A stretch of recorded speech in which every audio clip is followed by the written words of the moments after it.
Indian navy ने जो है एक वर्कशिप जो है वो लॉन्च किया है। भारत को सलामती कौंसिल की प्रेसिडेंसी मिली है और भारत ने काउंटर टेररिज्म के ऊपर जो है वो इवेंट रखा और उसमें टारगेट पाकिस्तान को किया गया।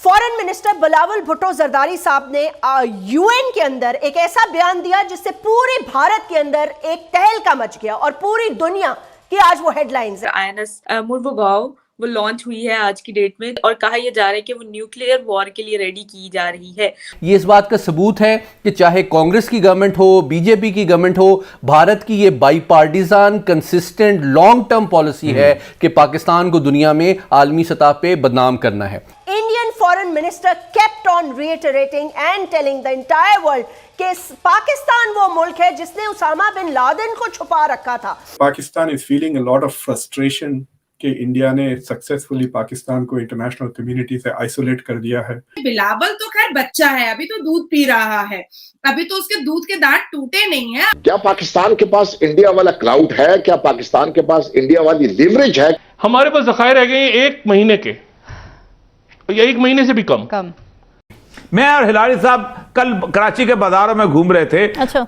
हमें लोग रोक के सवाल करते थे कि क्या होने वाला है, हम डिस्टर्ब्ड हैं, हमें बताएं क्या सूरत हाल है, ये बेयकीनी कब तक चलेगी, इन लोगों ने तमाशा बनाया हुआ है।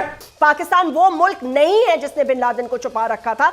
भारत वो मुल्क है जो दुनिया के आगे कुछ और पसे पुश्त कुछ और है। आईएनएस मुर्मुगांव में राजनाथ सिंह ने साफ लफ्जों में कहा है कि इतिहास है ये कि हमारी आज की सेफ्टी के लिए नहीं है, आने वाले पुश्तों की सेफ्टी के लिए भी है। 2,70,000 जो मरीन्स हैं, जो फौजी हैं, इस वक्त वो डेडिकेट हो चुके हैं वहां।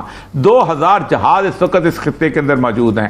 क्वाड उन्होंने बना दिया हुआ है। और टीटीपी जो है एक वर्चुअली इंडिपेंडेंट इदारा बन गया है। उनका स्पोक्समैन, उनका हेडक्वार्टर्स, वो तो ऐसा बन रहा है एज इफ एक न्यूक्लियर स्टेट है।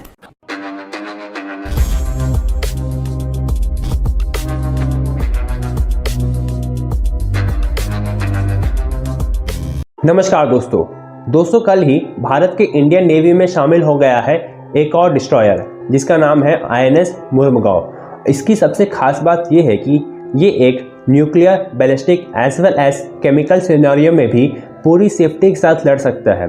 हमारे रक्षा मंत्री राजनाथ सिंह जी ने मुंबई में आधुनिक सेंसर और रडार से लैस इस युद्धपोत को इंडियन नेवी को सौंप दिया है। हिंद महासागर में चीन की बढ़ती गतिविधियों के बीच इस युद्धपोत का इंडियन नेवी में शामिल होना बहुत ही महत्वपूर्ण माना जा रहा है। हमारे रक्षा मंत्री राजनाथ सिंह जी ने कहा है कि आईएनएस मुर्मुगांव भारत में निर्मित सबसे शक्तिशाली युद्धपोत में से एक है। ये भारत की समुद्री क्षमता में बढ़ोतरी करेगा। इसी पर दोस्तों पाकिस्तानी मीडिया अपना रिएक्शन दे रही है, तो चलिए दोस्तों आगे इस वीडियो को देखते हैं। इंडियन नेवी ने जो है एक वर्कशिप जो है वो लॉन्च किया है और आईएनएस जो है मुर्मुगांव वो लॉन्च हुई है आज की डेट में। तो आज हम उसकी बैकग्राउंड पूछेंगे और कहा यह जा रहा है कि वो न्यूक्लियर वॉर के लिए रेडी की जा रही है। और मैंने जो उसकी डिटेल्स पढ़ी हैं, मतलब मैं जब प्रोग्राम शुरू करने लगी उससे पहले मैंने इसकी डिटेल्स गूगल पे जाके देखी, तो ये बायोलॉजिकल कॉन्टेक्स्ट में भी ये वो हम कोई मोबाइल खरीदते हैं ना तो सबसे पहले हम ये देखते हैं ये वाटर प्रूफ मोबाइल है ना तो उन्होंने उस हिसाब से, ये मैं ये नहीं कह रही कि वो वाटर प्रूफ है, लेकिन उन्होंने बायोलॉजिकल और काफी चीजों से न्यूक्लियर वॉर के लिए उन्होंने रेडी की है। भाई हम जोड़ने की बात करते हैं। हमने आज भी देखिए, हमने न्यूक्लियर को डिस्ट्रॉय करने का सामान बनाया। हमने अपने ऊपर आने वाले सारे विवाद और सारे विपद को खत्म करने का सामान बनाया है। हमने अग्नि 5 बनाया है जो एक इतिहास रच दिया है कि सिर्फ आज नहीं काम आएगा, आने वाले हमारे पीढ़ी दर पीढ़ी को भी काम आएगा। आईएनएस मुर्मुगांव में राजनाथ सिंह ने साफ लफ्जों में कहा है कि इतिहास है ये कि हमारी आज की सेफ्टी के लिए नहीं है, आने वाले पुश्तों की सेफ्टी के लिए भी है। अग्नि 5 के बारे में जहां तक बात है कि हमने साफ देखा है कि पहला ब्लास्टिक कॉन्टिनेंटल एक ऐसा अग्नि 5 आया है जो पहले कभी आया ही नहीं था। इतनी भारी मात्रा, इतना कैपेसिटी, इतना रेंज कभी आया ही नहीं था।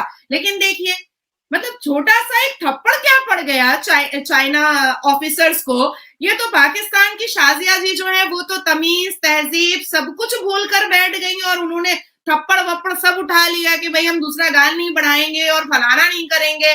भाई ये सब करने की जरूरत नहीं है। हम बिलावल को माफ करते हैं क्योंकि हम उसको भी बच्चा समझते हैं। शादिया बच्ची नहीं है, उनको बच्चा नहीं समझा जाएगा। ये शेमलेस बात है, ये बहुत बुरी बात है। हिंदुस्तान ने हमेशा रिश्ता कायम करने की कोशिश की है, हिंदुस्तानियों ने हमेशा सबसे रिश्ता बनाने की कोशिश की है, अच्छी जुबान रखी है, अच्छा इखलाक रखा है, अच्छी तमीज, अच्छी तहजीब सबसे सामने रखी है। लेकिन इस तरह से भारत के प्रधानमंत्री को आप एक इतने बड़े मंत्री के पद पर बैठ करके आप गाली गलौज कर रही हैं, आप डेफेमेटरी लैंग्वेजेस यूज कर रही हैं, ये तो भाई हम चलने नहीं देंगे। क्योंकि हिंदुस्तानी बहुत स्ट्रांग होते हैं, बहुत स्ट्रांग होते हैं, और इतने स्ट्रांग हैं कि वो अपने काम से अपनी गवाही देते हैं, लंबी लंबी बोलियों से अपनी गवाही नहीं देते हैं।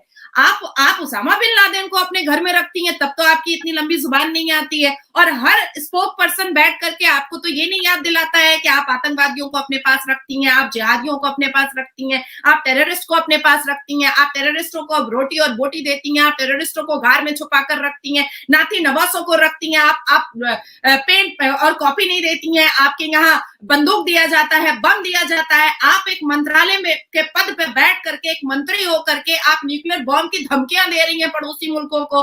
काहे का पड़ोसी? आप पड़ोसी मुल्क भी कह रही हैं और पड़ोसी मुल्कों को आप न्यूक्लियर बॉम्ब की धमकियां भी दे रही हैं।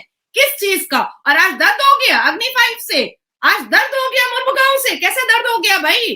अरे हर इंसान अपने लिए, अपनी सेफ्टी के लिए काम करता है, हमने भी किया है।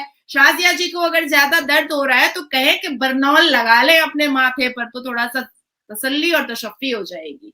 अमेरिका की सेंट्रल कमांड के कमांडर जनरल माइकल ई कोरेला ने हाल ही में पाकिस्तान का दौरा किया है। उन्होंने पाकिस्तान की आला फौजी क़यादत से मुलाकात की, सरहदी सिक्योरिटी सूरत हाल के तनाजुर में पेशावर गए और पाक अमेरिका फौजी ताल्लुकात को मुस्तहकम करने की ख्वाहिश का इजहार किया। कि अब वो देख रहे हैं, क्या देख रहे हैं? वो देख रहे हैं कि भाई पाकिस्तान पे तो पाकिस्तान ने जो रोल खेला था, अमेरिकन बड़े खुश थे उस रोल से। हमें शुक्रिया भी उन्होंने किया है प्राइवेटली कि हमने तालिबान के निगोशिएशंस में एक हेल्पफुल रोल प्ले किया था।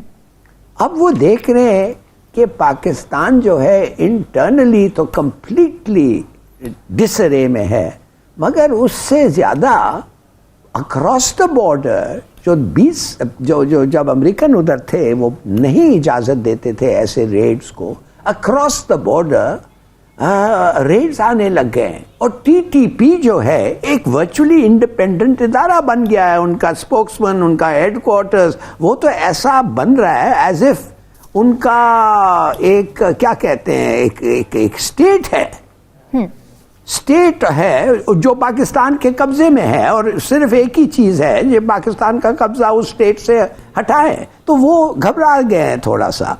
वो आते हैं और हम लोगों को आंख में आंख मिला के देखना चाहते हैं, बात करना चाहते हैं और पूछना है कि कितना सीरियस है भाई ये थ्रेट।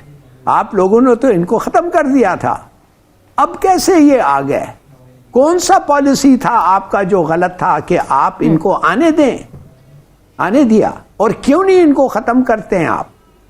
तो मेरा अपना ख्याल ये है कि उन्होंने एक और चीज़ फैसला किया है कि पाकिस्तान, वो एक किताब आई है नो एग्जिट फ्रॉम पाकिस्तान, मैं सिर्फ उसका title no exit from Pakistan, हम पाकिस्तान को कभी नहीं छोड़ सकते हैं, जैसे भी हमारे ताल्लुकात हैं हम इनको आपको नहीं छोड़ सकते, इसलिए कि आपका एक न्यूक्लियर स्टेट है और उस न्यूक्लियर स्टेट का कंट्रोल में भी पॉसिबिलिटी बहुत कम है बहुत कम है, मगर है कि शायद दुश्मन के हाथ में आपके असासे, न्यूक्लियर असासे चले जाएं, विच इज अनएक्सेप्टेबल।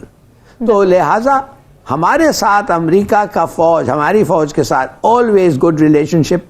अब बात ये देखें कि ये काफ़ी नहीं है कि हम उनके लिए कुछ करें, उनको इजाज़त दें ओवर फ्लाइट्स का, उनको इजाज़त, इंटेलिजेंस इंफॉर्मेशन हम उनके साथ शेयर करें, तो हमें भी क्या कुछ मिलना चाहिए। किधर है वो स्पेयर पार्ट्स जो आपने अनाउंस किया था F-16 को आप देंगे, क्यों नहीं अभी तक मिले हैं? वो तो कहते हैं कि कोई ऐसी एग्रीमेंट इंप्लीमेंट ही नहीं हुई है, बहुत सारे स्टेप्स रह गए कांग्रेस के थ्रू, अगर वो रह गए हैं तो जल्दी करें और आप भी उन पे कुछ प्रेशर डालें इस लिहाज से।